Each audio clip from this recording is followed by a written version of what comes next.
Hello दोस्तों, स्वागत है आपका प्रियंका लर्निंग क्लासेज में। 66वें बीपीएससी बिहार, एसएससी बिहार दरोगा और अन्य एग्जाम को ध्यान में रखते हुए घटना चेक की सीरीज चलाई जा रही है। इसके अंतर्गत हम लोग भारतीय इतिहास के आधुनिक भारत के क्वेश्चन को देखते हैं ताकि एग्जाम में आपका कोई क्वेश्चन ना छूटे। तो चलिए हम लोग देखते हैं आधुनिक भारत के क्वेश्चन। आज का टॉपिक है भारत का विभाजन एवं स्वतंत्रता। इससे रिलेटेड हम लोग क्वेश्चन को देखेंगे। उससे पहले हम लोग नोट्स के माध्यम से समझ को विकसित करते हैं। तो पहला है, भारत की स्वतंत्रता के समय क्लीमेंट आर एटली ब्रिटिश प्रधानमंत्री थे।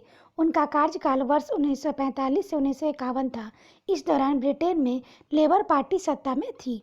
ब्रिटेन के प्रधानमंत्री एटली ने 20 फरवरी 1947 को हाउस ऑफ कॉमन्स में यह घोषणा की अंग्रेज जून 1948 के पहले ही उत्तरदायी लोगों को सत्ता हस्तांतरित करने के उपरांत भारत छोड़ देंगे। उन्होंने ही कहा था, ब्रिटिश सरकार भारत के विभाजन के लिए उत्तरदायी नहीं है। एटली ने बेबल के स्थान पर लॉर्ड माउंटबेटन को वायसराय नियुक्त किया, जिन्होंने 24 मार्च 1947 को वायसराय का पद ग्रहण कर शीघ्र ही सत्ता हस्तांतरण के लिए पहल शुरू कर दी। नेक्स्ट है, उन्हें सत्ता हस्तांतरण के साथ यथासंभव भारत को संयुक्त रखने की विशेष हिदायत दी गई थी। तथापि उन्हें इस बात के लिए भी अधिकृत किया गया था कि वे भारत की परिवर्तित परिस्थितियों में अनुरूप निर्णय ले सकते हैं, ताकि ब्रिटेन सम्मानजनक रूप से न्यूनतम हानि के साथ भारत से हट सके। नेक्स्ट हम लोग देखते हैं, माउंटबेटन शीघ्र ही सत्ता हस्तांतरण संबंधी वार्ताओं के दौरान इस निष्कर्ष पर भी पहुंचे कि भारत का बंटवारा तथा पाकिस्तान की स्थापना आवश्यक हो गई है। उन्होंने इटली के वक्तव्य के दायरे में भारत विभाजन की एक योजना तैयार की, जिसे माउंटबेटन योजना के नाम से जाना जाता है। माउंटबेटन योजना 3 जून 1947 के अनुरूप ब्रिटिश संसद द्वारा 18 जुलाई 1947 को भारतीय स्वतंत्रता अधिनियम द इंडियन इंडिपेंडेंस एक्ट पारित किया गया, जिसमें भारत और पाकिस्तान नामक दो डोमेनियन की स्थापना के लिए 15 अगस्त 1947 की तिथि निश्चित की गई। भारतीय स्वतंत्रता विधेयक 4 जुलाई 1947 को ब्रिटिश प्रधानमंत्री क्लीमेंट एटली द्वारा हाउस ऑफ कॉमन्स में पेश किया गया था। 15 जुलाई 1947 को हाउस ऑफ कॉमन द्वारा इसके अगले दिन हाउस ऑफ लॉर्ड्स के द्वारा इस विधेयक को पारित कर दिया गया। तत्पश्चात इस विधेयक को राजकीय स्वीकृति 18 जुलाई 1947 को प्राप्त हुई थी। 24 मार्च 6 मई 1947 के बीच भारतीय नेताओं के साथ 133 साक्षात्कारों के तीव्र श्रृंखला के बाद माउंटबेटन ने तय किया कि कैबिनेट मिशन की रूपरेखा अव्यावहारिक हो चुकी है। तब इन्होंने एक वैकल्पिक योजना बनाई, जिसे बाल्कन प्लान का गुप्त नाम दिया गया। ब्रिटिश भारत के वायसराय लॉर्ड माउंटबेटन द्वारा भारत और पाकिस्तान के बीच पंजाब और बंगाल में सीमाओं के निर्धारण के लिए 30 जून 1947 को पंजाब सीमा आयोग और बंगाल सीमा आयोग नाम के दो आयोग गठित किए गए। सिरिल रेडक्लिफ को इन दोनों ही आयोगों का अध्यक्ष बनाया गया। इन आयोगों का कार्य पंजाब और बंगाल के मुस्लिम और गैर मुस्लिम आबादी के आधार पर दो भागों में बांटने हेतु सीमा निर्धारण करना था। इस कार्य में इन्हें और भी कारकों का ध्यान रखना था। प्रत्येक आयोग के 4 सदस्य थे, जिसमें 2 भारतीय राष्ट्रीय कांग्रेस से और 2 मुस्लिम लीग से थे। गांधी जी की प्रथम मुलाकात माउंटबेटन से 31 मार्च 1947 को हुई थी। गांधी जी का यह सुझाव था कि अंतरिम सरकार पूर्ण रूप से ही लीग के नेता जिन्ना के हाथों में सौंप दी जाए, जिससे भारत में सांप्रदायिक दंगों को रोका जा सके। परंतु गांधी जी का यह सुझाव कांग्रेस नेताओं तथा वर्किंग कमेटी को मान्य नहीं था। बंटवारे के विरोध में गांधी जी ने कहा था, अगर कांग्रेस बंटवारा करेगी तो उसे मेरी लाश के ऊपर करना पड़ेगा। जब तक मैं जिंदा हूँ, भारत के बंटवारे के लिए कभी राजी नहीं होऊंगा, और मेरा वश चला तो कांग्रेस को भी इसे मंजूर करने का इजाज़त नहीं दूंगा। नेक्स्ट फैक्ट देखते हैं, 14 जून 1947 को जिस समय कांग्रेस महासमिति ने दिल्ली में भारत के विभाजन का प्रस्ताव स्वीकृत किया, उस समय कांग्रेस के अध्यक्ष आचार्य JB कृपलानी थे। इस प्रस्ताव को गोविंद बल्लभ पंत ने प्रस्तुत किया था तथा मौलाना अबुल कलाम आजाद ने इसका समर्थन किया। नवंबर 1947 में JB कृपलानी ने कांग्रेस की अध्यक्षता से त्यागपत्र दे दिया। कृपलानी जी के त्यागपत्र के बाद डॉक्टर राजेंद्र प्रसाद कांग्रेस के अंतरिम अध्यक्ष बने थे। वर्ष 1948 में कांग्रेस के जयपुर अधिवेशन में पटाभी सीतारमैया कांग्रेस के अगले अध्यक्ष बने। वर्ष 1950 में कांग्रेस के नासिक अधिवेशन में पुरुषोत्तम दास टंडन कांग्रेस के नए अध्यक्ष बने। इसके बाद वर्ष 1951 से 1954 तक कांग्रेस के अध्यक्ष पंडित जवाहरलाल नेहरू रहे और प्रधानमंत्री तथा पार्टी के नेतृत्व एक ही व्यक्ति द्वारा किए जाने की परंपरा प्रारंभ हुई। 14 जून 1947 को संपन्न अखिल भारतीय कांग्रेस कमेटी की बैठक में भारत विभाजन के विपक्ष में खान अब्दुल गफार खां सीमांत गांधी ने मतदान किया था। डॉक्टर सैफुद्दीन किचलू ने वर्ष 1947 में कांग्रेस कमेटी की बैठक द्वारा विभाजन के प्रस्ताव को पारित होने को राष्ट्रवाद का संप्रदायवाद के पक्ष में समर्पण के रूप में लिया। नेक्स्ट देखते हैं, पंजाब प्रांतीय कांग्रेस कमेटी के अध्यक्ष डॉक्टर किचलू विभाजन के प्रबल विरोधी थे। भारत की स्वतंत्रता के बाद इन्होंने स्वयं को कांग्रेस पार्टी के पृथक कर लिया और भारतीय कम्युनिस्ट पार्टी से जुड़ गए। 14 या 15 अगस्त 1947 को मध्यरात्रि को अंतरिम सदस्य संसद के रूप में विधानसभा ने सत्ता ग्रहण की। नियत दिन से जब तक दोनों डोमिनियनों की संविधान सभाएं नए संविधान की रचना न कर ले और उनके अधीन नए विधानमंडल गठित न हो जाए, तब तक संविधान सभा को ही अपने डोमिनियन के केंद्रीय विधानमंडल के रूप में कार्य करना था।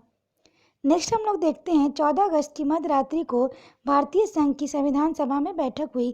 स्वतंत्रता के अवसर पर संविधान सभा के सदस्यों के मध्य जवाहरलाल नेहरू ने प्रभावशाली भाषण दिया। 15 अगस्त 1947 के मध्यरात्रि केंद्रीय असेंबली में जनगण मन का तथा इबादत इकबाल की गीत सारे जहां से अच्छा हिंदुस्तान हमारा MS सुब्बलक्ष्मी ने गाया था। काफ़ी इंपॉर्टेंट फैक्ट है, यहाँ से क्वेश्चन बनता है, ध्यान रखेंगे।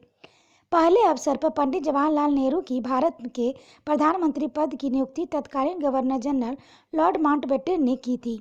स्वतंत्र भारत के प्रथम गवर्नर जनरल लॉर्ड माउंटबेटन 1947 से 48 और प्रथम भारतीय गवर्नर जनरल चक्रवर्ती राजगोपालाचारी 1948 से 50 थे। सी राजगोपालाचारी वर्ष 1948 से 50 के दौरान स्वतंत्र भारत के प्रथम भारतीय और अंतिम गवर्नर जनरल थे। इस पद पर वे 26 जनवरी 1950 तक रहे। वर्ष 1952 से 54 तक वे मद्रास के मुख्यमंत्री रहे। वर्ष 1959 में विभिन्न मुद्दों पर कांग्रेसी नेताओं से मतभेद के कारण उन्होंने कांग्रेस छोड़ स्वतंत्र पार्टी का गठन किया। स्वतंत्र भारत के प्रथम विधि मंत्री BR अम्बेडकर थे। स्वतंत्रता के समय महात्मा गांधी की सलाह पर उन्हें केंद्रीय विधि मंत्री पद संभालने का न्योता दिया गया था। इस भूमिका में उन्होंने संविधान के प्रारूप समिति के अध्यक्ष के रूप में काम किया। भारतीय राष्ट्रीय नेता 26 जनवरी 1930 में घोषित स्वतंत्रता दिवस का दिन की तिथि को यादगार बनाना चाहते थे।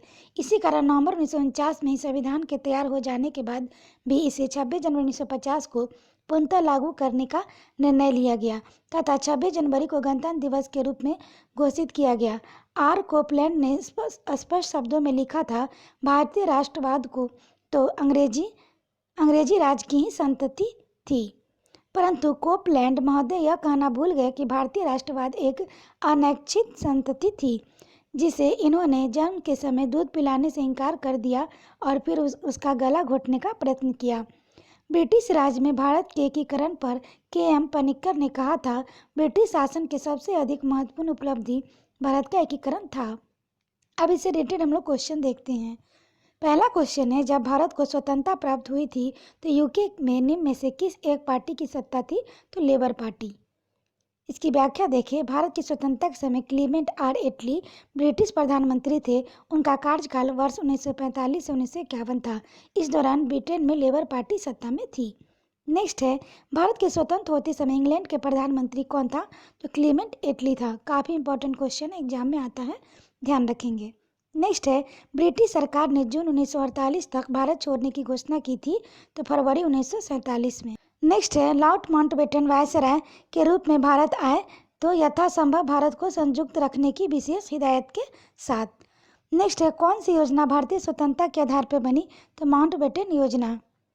नेक्स्ट है, माउंटबेटन योजना की आधार बनी, तो इसका आंसर हो जाएगा सत्ता का हस्तांतरण की और देश के विभाजन की। नेक्स्ट हम लोग देखते हैं, भारतीय स्वतंत्रता अधिनियम the Indian independence act British संसद द्वारा पारित किया गया जुलाई 1947 में। नेक्स्ट हम लोग देखते हैं, भारतीय स्वतंत्रता अधिनियम 1947 प्रभावी हुआ था तो जुलाई 18, 1947 को। नेक्स्ट है भारतीयों को वर्ष 1947 में सार्वभौम सत्ता सौंपने की योजना निम्न में से किस नाम से जानी गई? तो माउंटबेटन योजना।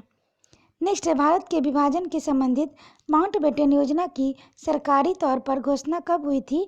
तो 3 जून 1947 को हुई। नेक्स्ट हम लोग देखते हैं, कथन है अंग्रेजों ने भारत को 1947 में स्वतंत्रता प्रदान कर दी कारण अंग्रेज द्वितीय विश्व युद्ध में निर्बल हो चुके थे। तो इसका आंसर होगा कथन कारण दोनों सही है, कथन कारण का सही व्याख्या करता है। नेक्स्ट हम लोग देखते हैं, नीचे दो वक्तव्य दिए हैं। कथन स्वतंत्र भारत में ब्रिटेन की प्रभुता बनी रही कारण स्वतंत्र भारत के गवर्नर जनरल की नियुक्ति ब्रिटेन की प्रभुता संपन्न शासक ने की। तो इसका आंसर होगा कथन गलत है, कारण सही है। नेक्स्ट क्वेश्चन हम लोग देखते हैं, भारतीय स्वाधीनता विधेयक को राजकीय स्वीकृति प्राप्त हुई थी। तो 18 जुलाई 1947 को हुई थी। नेक्स्ट है भारत के विभाजन का बाल्कन प्लान उपज था। तो लॉर्ड माउंटबेटन के मस्तिष्क का। नेक्स्ट हम लोग देखते हैं, 1947 में भारतीय राष्ट्रीय कांग्रेस देश के विभाजन के लिए मुख्य रूप से इसलिए सहमत हुई क्योंकि वे बड़े पैमाने पर संभावित सांप्रदायिक दंगे को बचाना चाहते थे। नेक्स्ट है, कथन है भारतीय राष्ट्रीय कांग्रेस ने माउंटबेटन योजना को स्वीकार किया कारण ये द्विराष्ट्र सिद्धांत को मानती थी। तो का कथन सही है, कारण गलत है। नेक्स्ट है, भारत के विभाजन के विकल्प के रूप में गांधी जी ने माउंटबेटन को सुलझाया था कि वे जिन्ना के सरकार बनाने के लिए आमंत्रित करें। नेक्स्ट हम लोग देखते हैं, रेड क्लिफ समिति किस लिए नियुक्त की गई थी? तो भारत और पाकिस्तान के बीच सीमाओं को निर्धारण के लिए। नेक्स्ट है, भारत विभाजन के संदर्भ में 1947 में नियुक्त सीमा आयोग की अध्यक्षता किसने की थी? तो रेड क्लिफ ने की थी। नेक्स्ट देखते हैं, भारत के विभाजन को टालने का अंतिम अवसर समाप्त हो गया था कैबिनेट मिशन को अस्वीकार करने के साथ ही। नेक्स्ट है, 14 जून 1947 को कांग्रेस के दिल्ली अधिवेशन में भारत के विभाजन का प्रस्ताव स्वीकृत हुआ। इस अधिवेशन के अध्यक्ष थे आचार्य JB कृपलानी। नेक्स्ट क्वेश्चन है, नई दिल्ली में 1947 में आयोजित अखिल भारतीय कांग्रेस समिति की बैठक में निम्नलिखित में से किसने विभाजन के प्रस्ताव का समर्थन किया था? तो अबुल कलाम आजाद। नेक्स्ट है, निम्नलिखित में से किसने 1947 के कांग्रेस कमेटी की बैठक द्वारा विभाजन के प्रस्ताव पारित होने को राष्ट्रवाद का संप्रदायवाद पक्ष में समर्पण के रूप में लिया? तो डॉक्टर किचलू। नेक्स्ट है, सन 1947 के भारतीय राष्ट्रीय कांग्रेस के दिल्ली अधिवेशन की अध्यक्षता की थी। तो इसका आंसर हो गया JP कृपलानी। नेक्स्ट हम लोग देखते हैं, अखिल भारतीय कांग्रेस कमेटी ने की 14 जून 1947 को संपन्न हुई बैठक में भारत विभाजन के विपक्ष में किसने मतदान किया था? तो खान अब्दुल गफ्फार खां। नेक्स्ट है, 14 या 15 अगस्त 1947 के मध्य रात्रि में अंतरिम संसद के रूप में किसने सत्ता ग्रहण की? तो संविधान सभा। नेक्स्ट है, 14 से 15 1947 की मध्य रात्रि केंद्रीय असेंबली में इकबाल का गीत हिंदुस्तान हमारा और जनगण मन किसने गाया? तो MS सुब्बलक्ष्मी ने गाया था। नेक्स्ट क्वेश्चन है, पहले अवसर पर भारत के प्रधानमंत्री की नियुक्ति की थी? तो गवर्नर जनरल ने। नेक्स्ट है, स्वतंत्र भारत के प्रथम गवर्नर जनरल कौन थे? तो लॉर्ड माउंटबेटन। नेक्स्ट है, निम्नलिखित में से कौन स्वतंत्र भारत का प्रथम गवर्नर जनरल था? Lord Mountbatten. नेक्स्ट है, स्वतंत्र भारत का अंतरिम गवर्नर जनरल था C राजगोपालाचारी। नेक्स्ट है, स्वतंत्र भारत के पहले भारतीय गवर्नर जनरल थे तो राजगोपालाचारी। नेक्स्ट हम लोग देखते हैं, भारत के प्रथम एवं अंतिम भारतीय गवर्नर जनरल थे C राजगोपालाचारी। नेक्स्ट है, भारत का अंतिम वायसराय था तो लॉर्ड माउंटबेटन था। नेक्स्ट है, स्वतंत्र भारत के प्रथम विधि मंत्री थे BR अम्बेडकर। नेक्स्ट है, बिल्कुल प्रारंभ से भारत के राष्ट्रपति के पद पर आसीन व्यक्तियों का निम्नलिखित में से कौन सा सही क्रम है? राजेंद्र प्रसाद, S राधाकृष्णन, जाकिर हुसैन, BV गिरी है। नेक्स्ट क्वेश्चन है, लॉर्ड माउंटबेटन की अध्यक्षता में बनी विभाजन परिषद में भारतीय राष्ट्रीय कांग्रेस का प्रतिनिधित्व किया था? तो हो जाएगा जवाहरलाल नेहरू और सरदार पटेल ने। नेक्स्ट है, माउंटबेटन योजना जून 1947 में निम्नलिखित में से किस प्रांत में लोक निर्यात संस्तुति की थी? तो उपयुक्त सभी, यानी कि सिंध, बलूचिस्तान, उत्तर पश्चिम सीमांत प्रांत। नेक्स्ट क्वेश्चन हम लोग देखते हैं, भारत के विभाजन के समय भारतीय राष्ट्रीय कांग्रेस के अध्यक्ष थे तो JP कृपलानी थे। नेक्स्ट है, 15 अगस्त 1947 को निम्नलिखित में से कौन भारतीय राष्ट्रीय कांग्रेस का अध्यक्ष था? तो JB कृपलानी। नेक्स्ट है, भारतीय राष्ट्रीय कांग्रेस के 1946 में मेरठ के आयोजित अधिवेशन की अध्यक्षता किसने की थी? JB कृपलानी ने की थी। नेक्स्ट है अंग्रेजों द्वारा भारतीयों को 1947 में सत्ता हस्तांतरित किए जाने के समय कांग्रेस अध्यक्ष कौन था? तो जेबी कृपलानी था। नेक्स्ट है अगस्त 1947 में स्वतंत्रता दिवस के समारोह में निम्नलिखित में से कौन नेता कहीं भी सम्मिलित नहीं हुआ? तो महात्मा गांधी। नेक्स्ट है संविधान को 26 जनवरी के दिन लागू करने का निर्णय इसलिए किया गया क्योंकि कांग्रेस ने इस तिथि को 1930 के स्वतंत्रता दिवस के रूप में मनाया था। नेक्स्ट है भारतीय राष्ट्रवाद ब्रिटिश राज का शिशु था, यह कथन किसका है? तो आर कोपलैंड का है। नेक्स्ट है निम्नलिखित में से किसने कहा कि ब्रिटिश शासन की सबसे अधिक महत्वपूर्ण उपलब्धि भारत का एकीकरण था? तो के.एम. पनिक्कर। नेक्स्ट है भारतीय स्वतंत्रता के समय अंग्रेजी महाराज था? जॉर्ज सस्टन था। आशा करते हैं आपको ये वीडियो पसंद आया होगा। वीडियो पसंद आए तो इसे लाइक करें, शेयर करें, साथ ही चैनल को सब्सक्राइब करें। तो आज के लिए इतना ही दोस्तों, फिर मिलते हैं नेक्स्ट वीडियो में। थैंक